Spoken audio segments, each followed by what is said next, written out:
بسم اللہ الرحمن الرحیم ایاک نعبد و ایاک نستعین۔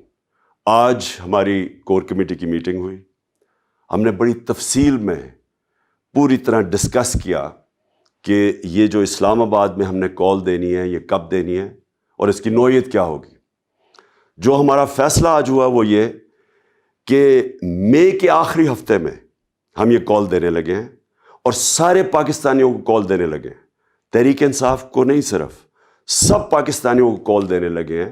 اور اس لیے کال دے رہے ہیں کہ ہمارے ملک کی توہین کی گئی ہے۔ ایک بیرون ملک سازش کے تحت پاکستان کے کرپٹ ترین لوگوں کو ملک پر مسلط کیا گیا ہے۔ کیبنٹ میں 60% لوگ ضمانت پہ ہیں۔ جو پرائم منسٹر بنا ہے اس کو کرائم منسٹر کہتے ہیں۔ 40 ارب روپے کی انہوں نے FIA اور نیب میں ان کے کرپشن کے کیسز ہیں۔ یہ ملک کی توہین ہے۔ اس کے لیے میں چاہتا ہوں کہ ابھی سے سارے پاکستان کو میں پیغام دینا چاہتا ہوں، سب تیاری کریں۔ اور ہماری تیاری کا آغاز ہوگا چاند رات۔ چاند رات میں اپنے نوجوانوں کو خاص طور پہ کہنا چاہتا ہوں کہ آپ نے نکلنا ہے چاند رات پہ، جھنڈے پکڑ کے نکلنا ہے۔ ساری دنیا کو آپ نے بتانا ہے کہ پاکستان ایک زندہ قوم ہے۔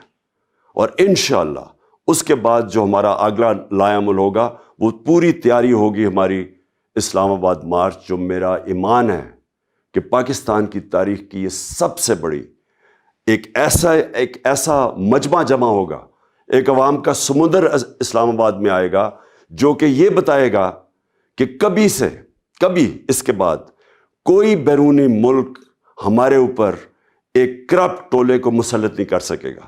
پاکستان کا جو فیصلہ ہوگا وہ پاکستان کی عوام کرے گی۔ پاکستان زندہ باد۔